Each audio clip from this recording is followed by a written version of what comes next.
want attacking, purposeful football all the time. Now we've got our backs against the wall and we're going to fight, and we're going to fight hard. You've got to show me all the guts and all the determination you've got in your body. You've got to inspire me. A marvellous kick. That's as good as you'll ever see.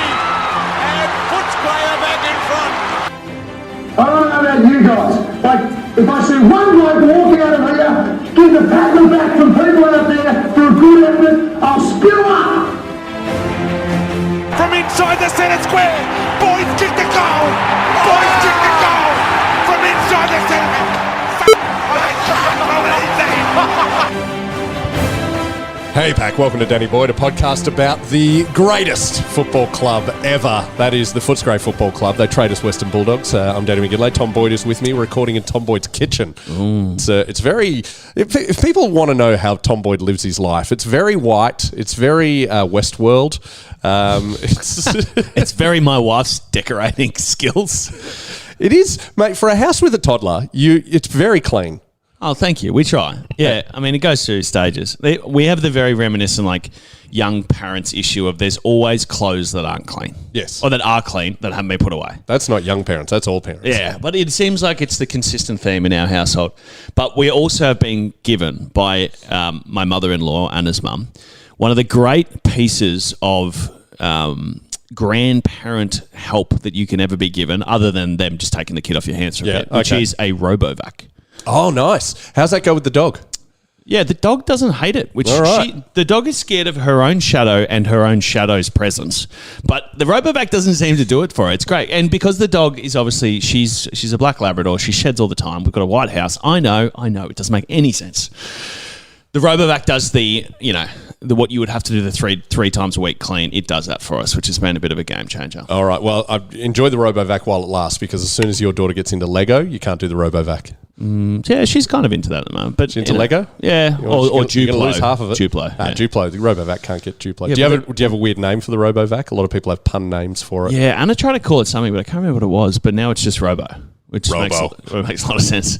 But then Rani has worked out that it's got a lid on the top, so she runs over there and she goes, Robo, and then opens it up, and it's like where the dust vacuum is bag collected. and all Oh that god! stuff. And it's like they can make a mess no matter where they are. Oh, it's a talent. And welcome to the Danny Boyd parenting podcast. Yes, here we are, mate.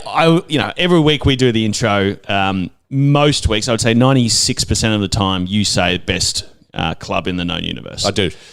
It feels like we can get closer to feeling like that's not a complete farce at the moment. The last 2 weeks have been phenomenal. Okay, since we last spoke, we have we thumped the Tigers.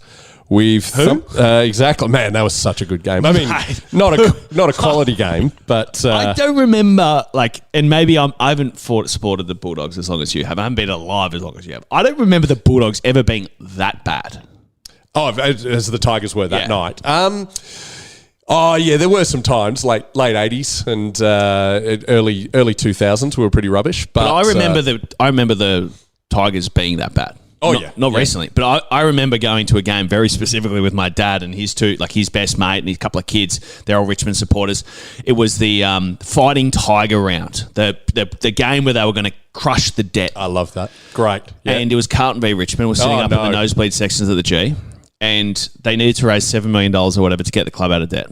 So very reminiscent of the Bulldogs of different eras. And Carlton won by 130 points. Mm-hmm. And you're like, that can't be conducive to people giving more money. Or maybe it is. Yeah, you'd be like, oh God, how much do I have to pay for this to stop? Yeah. Can we call the game now? For every dollar, we'll move a second off the clock. Yeah, great. That works. That would be a great, But I just, I feel like we haven't seen a club or a team bottom out as much as those guys have. And it's not, and sometimes when you see clubs like Richmond bottoming out, you go, oh, they're going to get draft picks and they'll be good again. It's not a good year to be to bottom out because there's a few draft concessions and academy kids going to Gold Coast. So what about the Tassie? That's going to be next. Yeah, absolutely. The worst time in AFL history to be a poor team was through 2010, 11, 12, 13, 14. Right, when the Dogs bottomed out. Right, I remember thinking that. I remember thinking this is the worst time for our window to close. Well, the 2013 draft was technically after the last concession. to the Giants. But what had happened was because they'd had so many concessions, they traded and ended up moving some of those draft picks, and then they got up. So my draft was pick 1, 2, and 14 for them. Who was 14? Cam McCarthy. Oh, okay. Oh, rest in peace. Yep. Yeah. Okay. No more jokes there. Move on. So did you? Your mate Nick Vlosten played all right. Is it Vlosten or Vlostone? There were some Tiger fans around me at the MCG trying to work it out. Vlostone, yeah. That's his Stone. It sounds like an F. Yeah. Okay. FLOSTONE.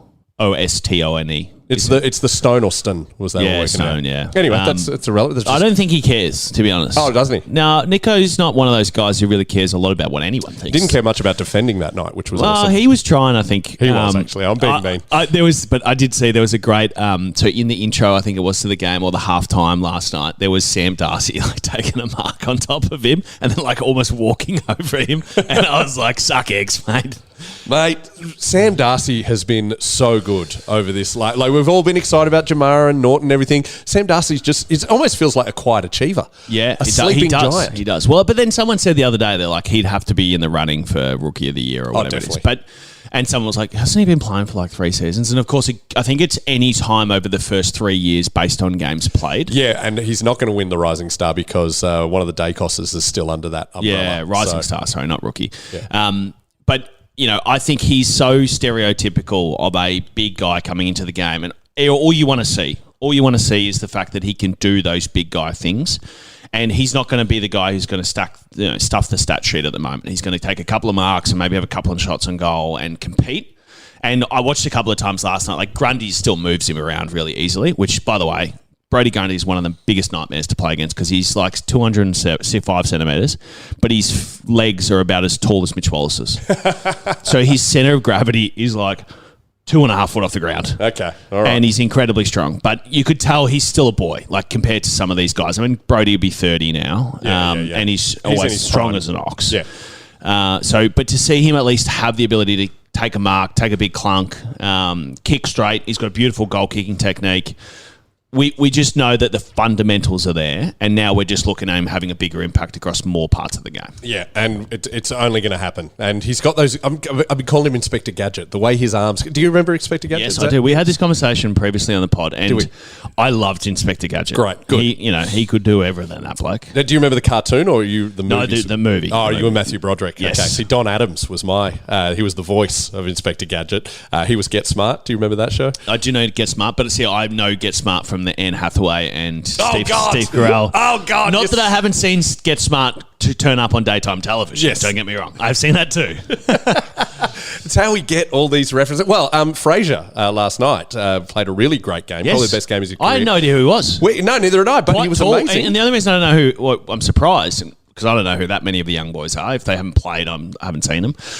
He's quite tall. He is tall. He's strong. But that doesn't make any sense. How did I miss him? If anyone's tall, I'm invested in him. Ah, yes. I want to see him succeed.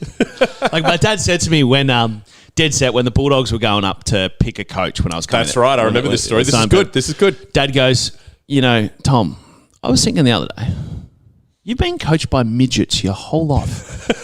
He goes, how tall's your dad? 5'10", 5'11". He called himself 6 foot, but he's probably 100. Of course, so because your mum's Danish, that's where your height comes from. Yes, not dad. Yeah, okay. All my all of mum's relatives are all small, except for one bloke, Hans Arnes, and he is 6'7", built like a brick shit house. Hans Arnes. Yep. Who's that? It's my mum's cousin. Okay, and how big is he? 6'7", built like a brick shit house. Yeah, exact same as me. Yeah, all right, sweet. Identical. He's just 35 years older. And we're the only two in the whole family. The rest of them are IT nerds. Sweet, this works. Thank you. Yeah, and now my daughter's the size of a 4-year-old, and she's 2. So, she's going to be so good at AFLW. It's so good. But yeah, my dad was like, "You've been coached by me." Yeah, and Dad was a centre half back when he's day, but he was a small centre half back then, which means he's a centre, half back pocket nowadays. Yes. And obviously, I'd had Damien, what's his name? He's your coach, mate. Damien Willens, my uncle. No. Damien Callanan, great comedian. No, Damien Buick. Buick. Darren Buick. Billy. Boris. Boris, that was his name. His name was That's Boris. it. And Boris was small forward, fiery redhead. Great player. But good coach. And then it was like, oh, well, Peter Sumich might be the coach of the Bulldogs. His dad goes, maybe someone will give a shit about the big blokes for once. This does view your view of football.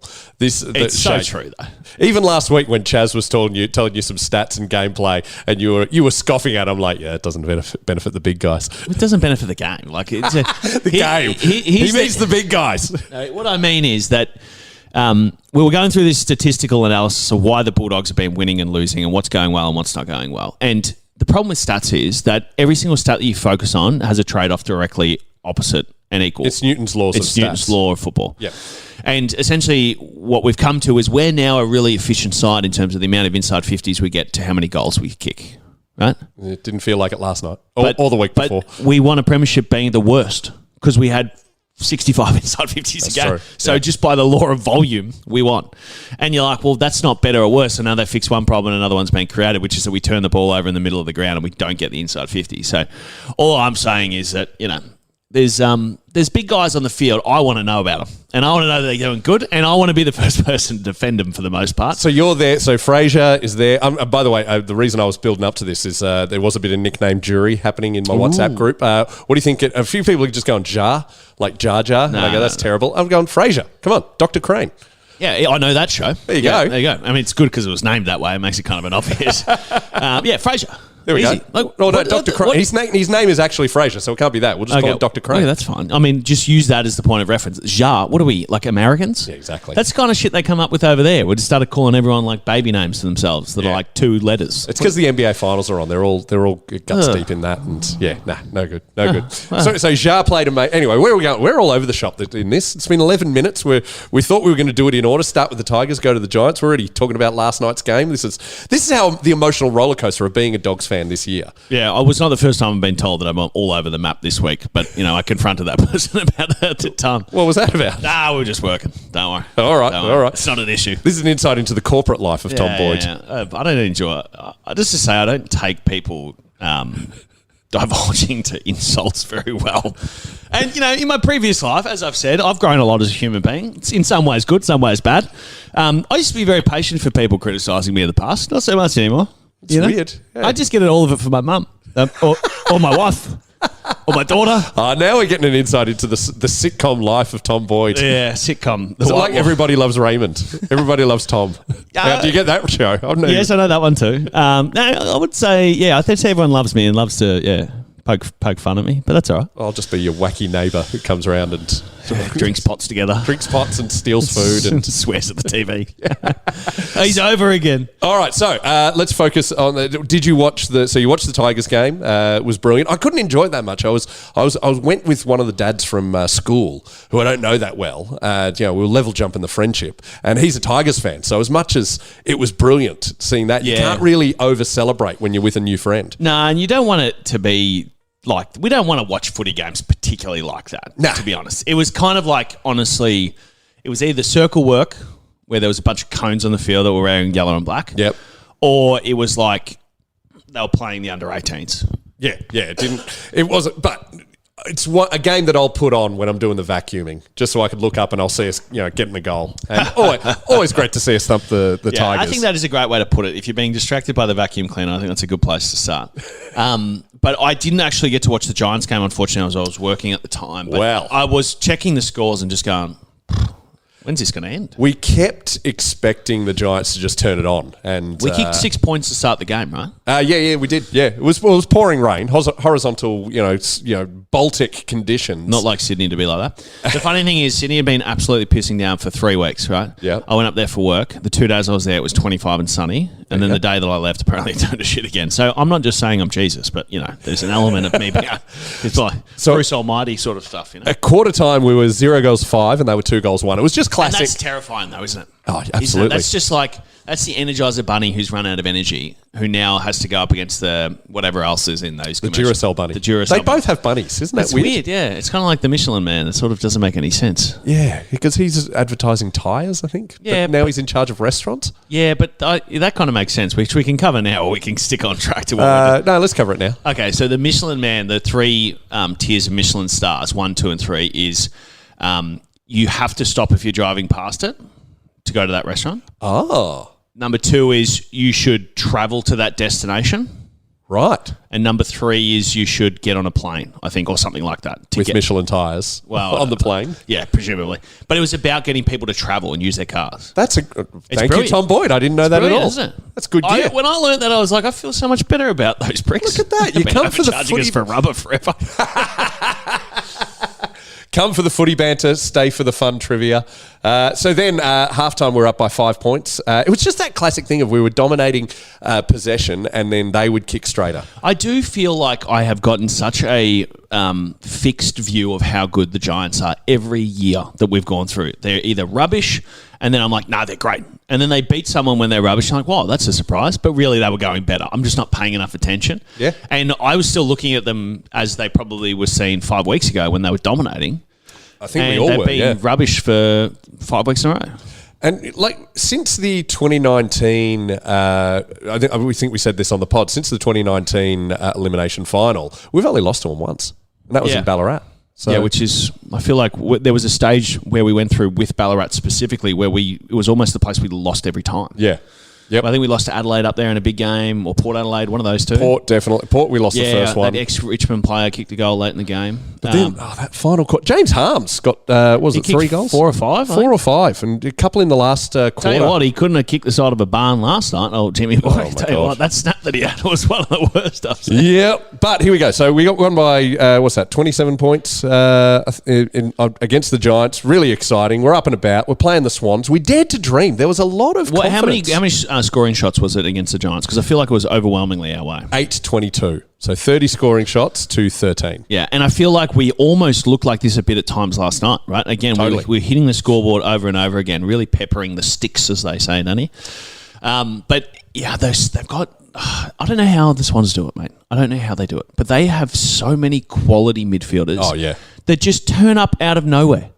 They're not high draft picks. They just like get these little meatballs who are good at kicking and tackling, and then they get them really fit, and then they dominate. It's almost like they had this really good list manager who could spot talent a mile off. What was that guy's name? Simon Dalrymple. Was it Slayer or head recruiter? Yeah, or whatever job he had. Yeah, the guy who built our 2016 premiership list was over at the Swans, and now he's at the Saints. So get on the Saints to be good in a couple of years. To be fair, the Swans were good at building the same thing prior to that as well. Totally. There is an inherent culture of, I think, just suffering through pre-seasons up there that they all end up being these strong, fit maniacs, and they dominate. Like, they just keep finding players. Like, Kieran Jack was a rugby player who dead set couldn't kick over a jam tin, and he ended up being one of the best players in the competition. Yeah. That's insane. They are ridiculously... I mean, where did Chad Warner come from? Where did Gould or whatever... Oh, the Goulden guy. What the hell? Who's he? Oh, I don't know, but he's amazing. Are they hiding them up there? That's what they're doing. Heaney's goal in the last quarter. Jesus Christ, he's good. But he was amazing his first year. Remember how quickly he hit the scene, right? Yeah, yep. So I think he's the year after me. And then he had 2 or 3 really solid years. Then he went off the map. And not that he wasn't a good player. He just wasn't a great player. Yep. He was sort of in your top 5 players, but not setting the scene. And now he's a Brownlow medalist favourite. Like, I just... Who's making this stuff up, mate? I tell you how they got under the radar. They had Buddy for so long, and every headline was just Buddy. Everyone just looks at the Swans and Buddy, In their Buddy. defence, they only had like dead set when I was in Sydney. There was one page in the paper that was allocated to Aussie Rules. To Aussie Rules News. If that. So typically the way that it looked, there would be one story and then there'd be a side column. And if the other Giants, if we got a bit of action in that side column, we were doing pretty good. Right. Most of the times it was just Swans. Yep. Or it'd be like, they'd be talking about the number 1 picks not getting a kick, which was, basically me. But that was it. And often that big part of the one pager was allocated to another sport. Like they almost put us in the international sports section, dear. you know? It was This is the Daily Telly, is it? Yeah, it was like, the surfing's on at the moment. Oh, God. Let's have a look at this. And how many pages would they have for Rugby League? I don't know how they possibly had 10 pages worth of shit to talk about that sport, which makes no sense. Like, I will die on this hill forever. You can tell me you enjoy rugby, no issue. You can tell me that it is the game for New South Wales and Queensland, no issue. If you try and tell me that it is a game that has a level of intellect to it, I will never, ever agree with you. Yeah, I'm always confused. People talk about people like Craig Bellamy and Wayne Bennett as these amazing coaches. I'm like, what are the tactics? Yeah, aren't they just throw managers? left, throw right? Yeah, they're just managers, right? They're just good at psyching them up. Is that it? Yeah. I don't know. Like, it just shows how much I don't know. They're just inspiration. They're just there like the King Leonidas from 300, just yelling at the right times. But it just shows my lack of knowledge of the game. But I can't work out how you've got tactics there. Well, I think it's like, the way I think about the tactics is it's soccer, but 15% of it. Yeah. Because you still need like the grid, move all together, be connected bit, which is not hard, to be honest. We do it in footy and we do everything else. Yeah. Soccer, also, you've got like you've got the 360 dynamic to start with, which makes it much more confusing. As soon as you go 180, people running at each other, it automatically eliminates 90% of the difficulty. Yes. Because you don't have to worry about people behind you. Yeah. If you can see them all the time, it's like why being a defender in the AFL, as that loose defender, is honestly the best position on the ground to be, because you're never guessing what's going on. You're just running to the ball. Well, you can always see the ball. It's always in front of you. Your man's usually in front of you. Yeah. It's much harder to be a forward. And speaking of forwards, segue. Good. Yeah, well, I don't know. Where's it? Depends where you go. Jamara Ugle-Hagen Yes. is electric. Oh, look at this.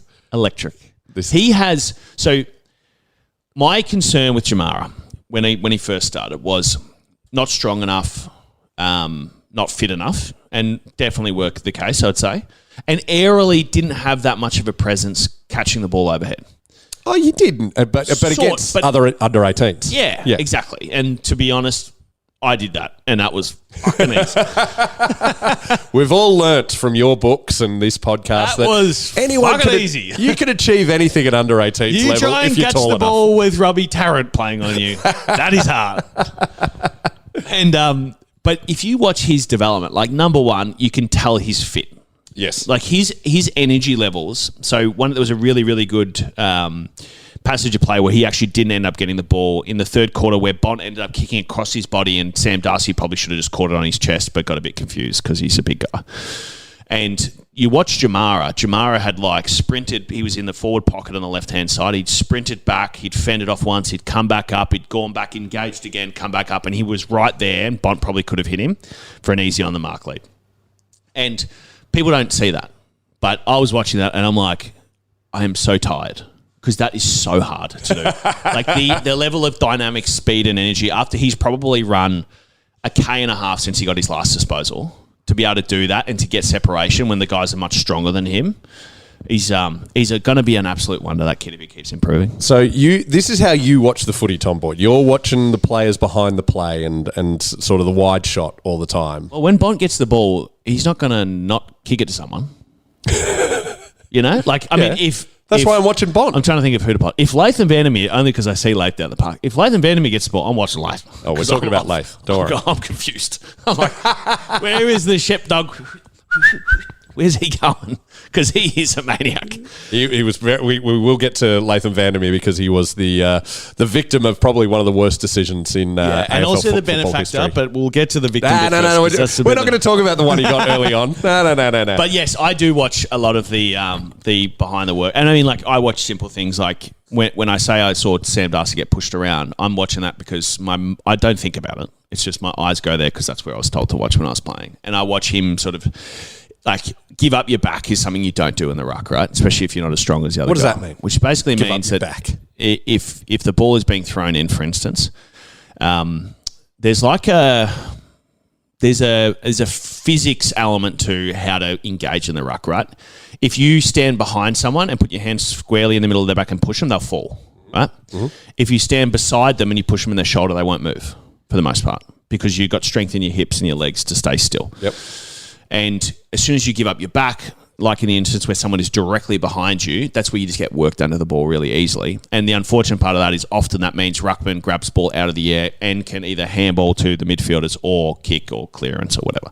So giving up your back is a big thing, but it's a lot harder to not do, I should say, when you're young and inexperienced and you're up against a big ruckman who knows they're a lot stronger than you, like Grundy did, and he's directly targeting that exploit because he knows that he can manipulate you into a position where he can. I think I need a screen here for you to show it. But this is what I'm thinking. This is on-air meeting. We're planning the next live event. We've got to do something. So when we do the next live event and we're watching the game that at some pub with all our listeners there, this is what I need you to be pointing out, what you're looking at and what the tactical things that us muggles don't know.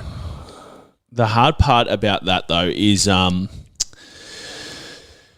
to do it live when you can't go back. That's the hard bit. Yeah, and I don't want to get like a clicker up there and be like, all right, guys. Why not? We'll get the little red dot on there and you can just point out what... Well, if it's happening repeatedly, surely there'll be an opportunity to but then you don't want to just watch for one thing because then you miss all the other stuff. That's all right. We're there for the whole game. We'll just bring a crew of analysts with us. Well, yeah. Who would we bring? Who's got the good analytical mind? Any of the ex-players who like a beer. Clay Smith, Shane, and there'll be Bigsy. So will Bigsy be able to analyse? I don't know. Bigsy's been off catching tuna. I don't know if you saw the photos from the other day. Did you see? I did see that. Yeah, it looked like a buck's night or something. Mate, it was like a 250-pound tuna. It's pretty big. Where do you get one? He must have been down in Portland or something like that. The ocean. Got it out of the ocean. I know that much. Funniest thing I've ever seen. So they're cutting up this tuna, slicing it up, divvying it up or whatever, and they're cooking sausages to it. Isn't that the most Shane thing ever? Yeah. Yeah, it sort of missed the point. I'm not even sure Shane would have eaten any of the tuna. He just sat there and ate a couple of baggers. Like, it doesn't. Yeah, Shane Biggs doesn't strike me as the fresh sashimi sort of guy. But what a waste! You need that. You get the tuna straight away. Oh, for sure. And there's like this. You scrape a bit off, put it on a toast or some rice. Or whatever. It works. Beautiful. Anyway, so Biggsy's not coming to the cooking show, but all right, we'll get the live show. Same cast. We'll bring him to the cooking show. The kind of guy who cooks, sausages in the oven. That weirdo. No, we will. And I must say, actually, in terms of fans of the show, shout out to all the boys who are hopefully still listening. I did the Sons of the West graduation on Wednesday. Okay. After the 10-week program had finished. And it was at Brimbank City Council Civic Centre or whatever, and a lot of the guys came up and said, "Love the podcast, mate." So we got a couple of faithfuls. That's good. Actually, yes, you've just reminded me. I've got a story for you. I'm active assistant coach of the under-10s at Northcote Cougars, and I'm an active parent as well. Active parents, that sort of thing. But I job share. I do a whole lot of different jobs on match day, and you're a hero. Obviously. I'm a hero, is what I'm saying. But I got allocated the worst job you could give, Danny McGinlay, which is umpire escort. It was my job to protect the umpire from overzealous parents and coaches at halftime. And everyone did laugh in the WhatsApp group of like, why would you give Danny that job? This is this could be the perfect segue into you never being asked to do that again. So, I took the job seriously, Boydie, because I'm a big believer in doing the right thing and doing a job properly.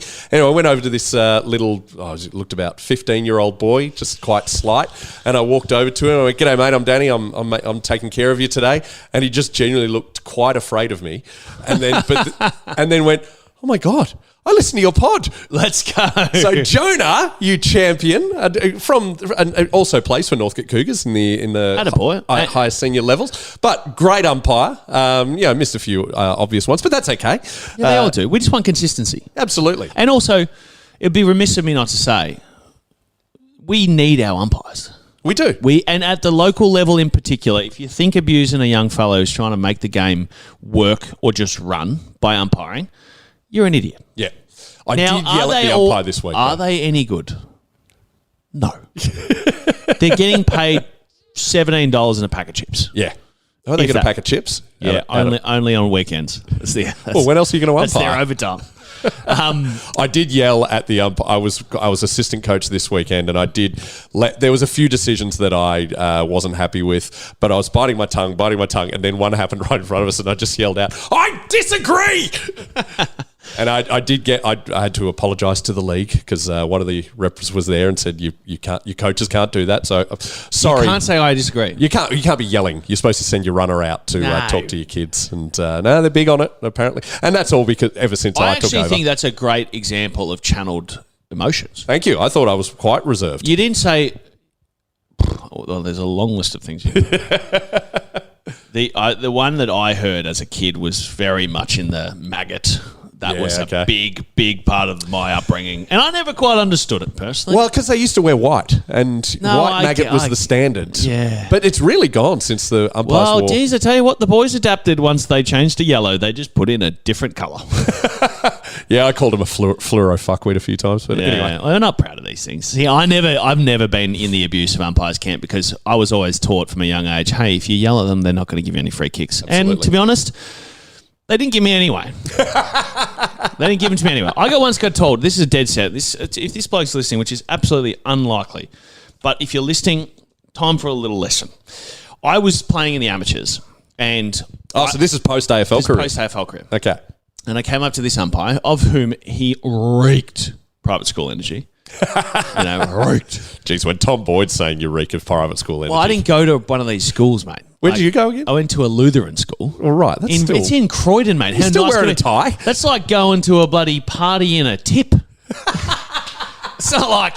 We're not living large here, mate. We're just, we worship God and bloody spoke to each other about how we felt. Who are the Lutherans? Oh, yeah. He's a good one. Martin Luther's a good one. Ah, he's still a prod. Just putting a note on a door saying, hey, Well, hang on a They minute. killed him for it. So Yeah, at least he put his money where his mouth was.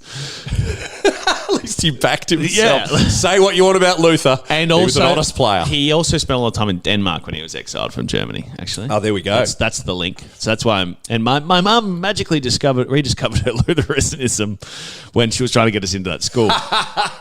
Very, very Danish. Yes, it's good.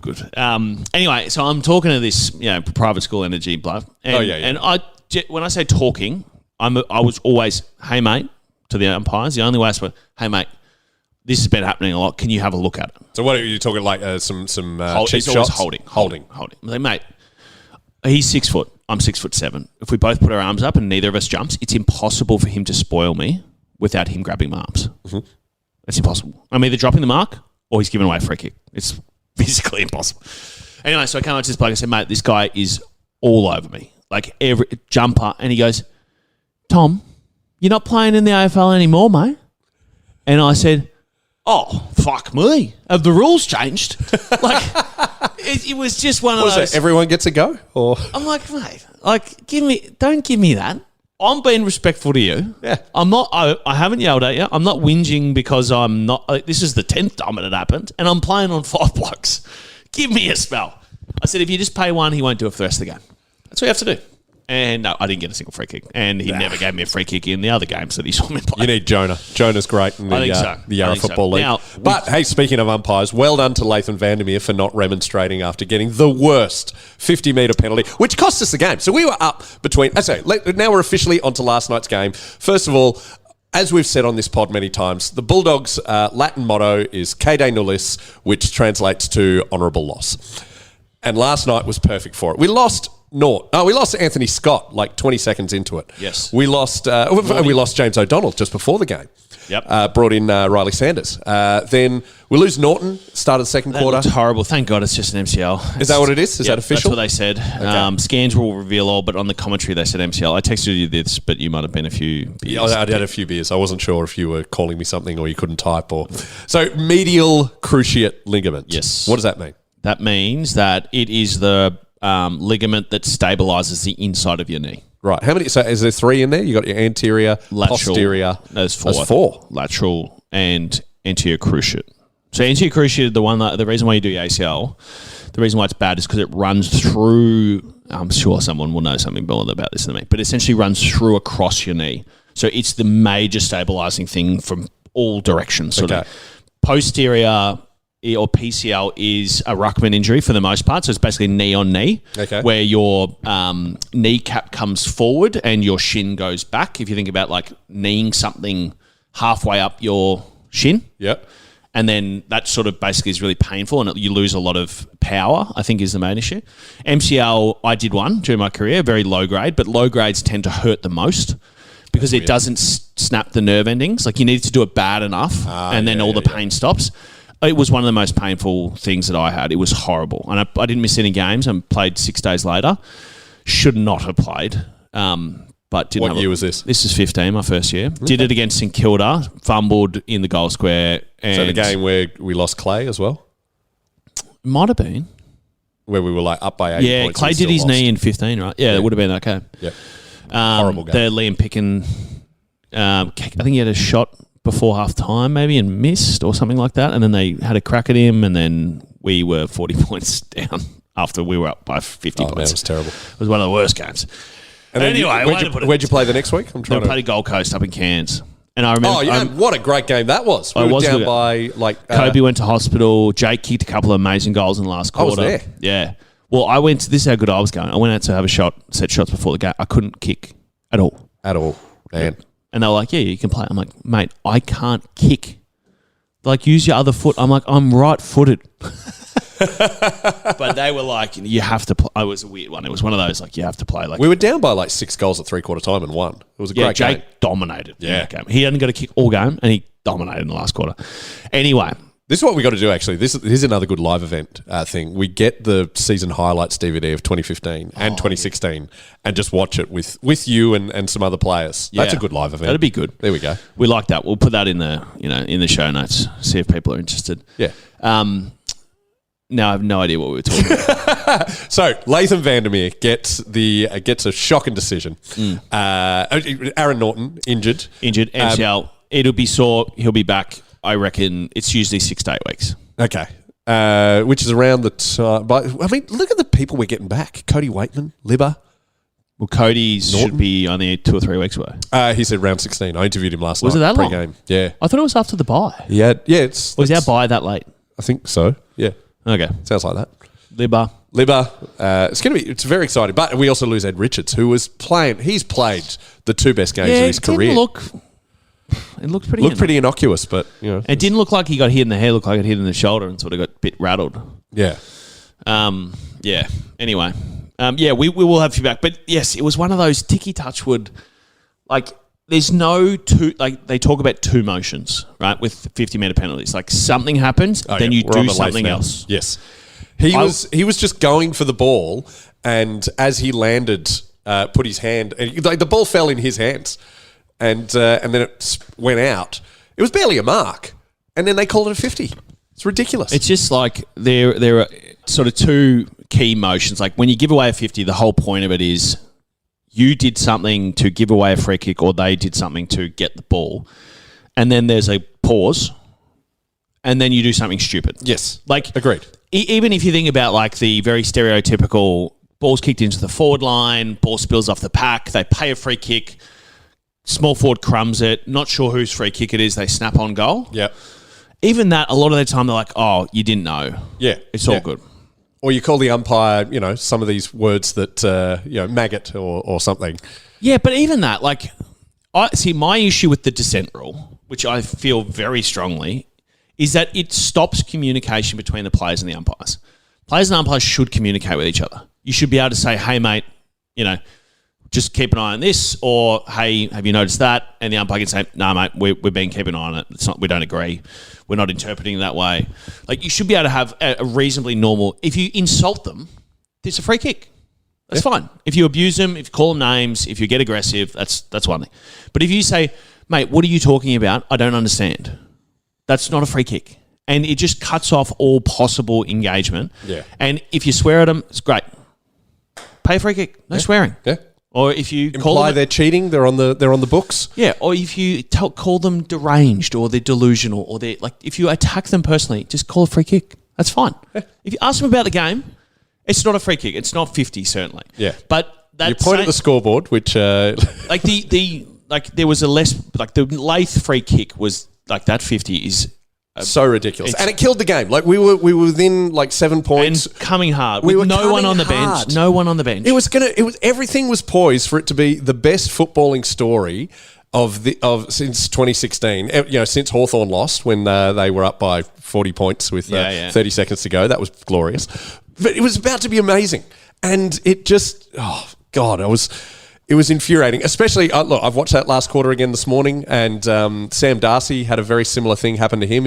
Ball was wrenched out of his hands, and then the guy stood on the mark about 20 metres in front of where the mark was taken. There's 2 infringements right there. Neither of them were. Are we going with facts or are we going with the fan view? Because you've Go kind with of the gone fan. from Who am I, Tom Boyd? Who am You I? started with facts and then you were like, 20 metres past the mark. That's He was right. 2 metres past the mark. And then he punched him. I saw it. I saw it happen. Headbutted him straight in the face. Yes. Give him weeks.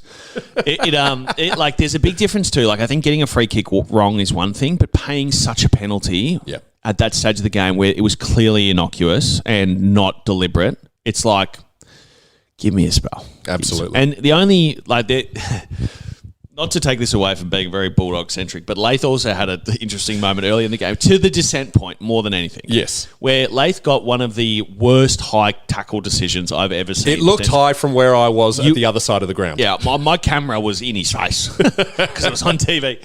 And then Warner, or whoever this bloke's name is, who is phenomenal footballer, by the way. Yeah. Absolutely phenomenal. He points at the screen, and that's it. See you later, mate. Yeah, That's not dissent. That's just calling for VAR. That's like, can you look at this and tell me that's high? That's the umpire going, oh, you're criticising my call. Like, again, I'm all for That's a respecting umpires. Just to be microaggression. clear, respecting umpires is massive. Talking to umpires is not dissent, and I will stand by that forever. Yes. Who we got? As my son says, he was not an umpire. He was a dumpire. That's not bad, actually. Man, it's nice. I and wouldn't say innocent. that on the ground. That's dissent. Absolutely. Don't say it on the ground, but us fans could say it. That's not That's right. swearing. I agree. That's quite. We're allowed to have a robust discussion about it. But anyway, strongly disagree with that. Cost us the game. But overall, man, I felt very proud of the boys. Everything went against us and only lost by, 2 goals. It was pretty good. We got next Friday against the Collywobbles at our home ground. It's their home game, but it's at Marvel, so I'm happy with that. No, that'll never ever make any sense to me. Yeah, but Or play on. is that just a AFL? We don't want to pack out. We're not going to pack out the MCG with the Bulldogs, so we'll put it at Marvel. I think weirdly, Collingwood have to play a couple of games at Marvel, and they're trying to move it to the Gold Coast. It can't be any. That's got to be an AFL thing because the AFL own the ground now. Yes, So- I guess that's it. Yeah, so it's not like unless it's like a rights thing. Maybe we'll ask Kylie, see if she's got it. She'll know. Yeah, we're going to get the president backing on again soon. We should. We'll open that up to a lot of Q&A from the fans. Yes. Keep it civil. We're just guessing she'll come back on, just to be clear. Oh, she will. She loves us, but she still. listens. She listens now. Hi, Kylie. How do you feel about this week, mate? Before we wrap up, because I do Against have to Collingwood? go. I'm certainly about to be late to a lunch meeting. Look, Collingwood are as unpredictable as we are. Shaky, aren't they? They're very shaky. I think we usually do all right. I mean, last year when they were dominant, we were having a bad year. We got within a few goals of them. That said, we could absolutely cock it up because we are the very unpredictable Bulldogs. How is Essendon second on the ladder? Because they've got an easy fixture because they're rubbish. Okay, good. Yeah. As long as they fail. Oh, they will. It's actually great. I love watching Essendon fans get hope. Are we doing is the Indigenous name thing for the whole year or just for this? It's just this round, right? Doug Nicholls round. And the reason we don't do it, I'm told, is because Whitten Oval lies within within the boundary of 3 different tribes who all have different languages, is what Interesting. I've been told. And so we can't officially... We just do it with Shamara's tribe. Well, That'd be cool. We just rotate it every year. Absolutely. Like, we feel like whatever Indigenous representatives we have, we just do there for the year. Because it's such a cool round. Like, Absolutely. honestly, I would almost is the word I'd use. I would almost just go to the Dreamtime and not watch the game. Because I'm not watching Richmond. Oh, yeah. Because there's 40 good minutes there before the game starts. Absolutely. Actually, last night we had a really good intro. There was a great performance by the MTC, but then we had this sort of these guys coming out with didgeridoos and the sticks and everything, and there was great smoke. But they were doing this guttural voice thing at the start. It was great, but I very much panicked because they walked out and I'm hearing this, and I thought for a second we were booing them. Oh, no. Oh, I panicked so hard. It's amazing what people can do with their voices. Like, some of great. this, you're just like, mine doesn't work like that. Yeah. I love me, but might as well. When we do the Danish round, though, you'll come out and you'll do some fish slapping dance. I'm going to be impressed What with are that. we going to do? Burn some villages down? Like, And then we got Irish round where we just come out very drunk. honestly, a lot of like the Danish heritage that's over there, the Viking stuff, is like big grass mounds. What, in like Denmark. haystacks? No, they're like big. They're basically hills that are now covered in grass, but they like that's where they buried all of their stuff. Or okay. It's like their memorial sites, basically. Just a hilly, grassy hill. Well, I don't know if it was grassy back in the day, but it is now. It's quite nice. You can walk up the top and have a look at everything. And Denmark is as flat as a duck. So if you're up on the top of Whitten Oval, you can see everything in Denmark. Okay. Because there's nothing there. And I'm going there this year to celebrate my uncle's 60th. There we go. All right, we better wrap it up. Thank you so much for listening to our very rambly review of the last few good weeks. Hey, I'm up and about. I'm feeling very confident about this team, and we're only going to get better. So we're only a game out of the 8. Exactly. How is that? We've played an extra one, I suppose, but we're playing. We've got some gettable games coming up. Let's call us Brisbane. two games outside of the 8, just to make ourselves feel like we've got a bit more of a task ahead of us. Oh yeah, you want to make it difficult. I don't want to feel too optimistic just yet. Yeah, mate. I mean this sincerely, and this will be the last thing I say because I dead set need to be somewhere that I'm not in 30 seconds. That was the best game we have played this season from a competition standpoint. Sticking in it, resilient. Players standing up in big moments, and that sounds stupid because we lost, but we also lost to the top team who's lost one game for the year, and we did it with half a team. Go Dogs. I gave my childhood to that role of the red, white and blue sea, and the knowledge that you had two loves, the Bulldog boys and me. 20 years on, I feel that longing hanging in September air. But the reason I go every week is to pretend you're still there. And they will find the glory one day, and I will throw it at your feet. It's a long, long road they're running for you, the dogs of Footscray streets.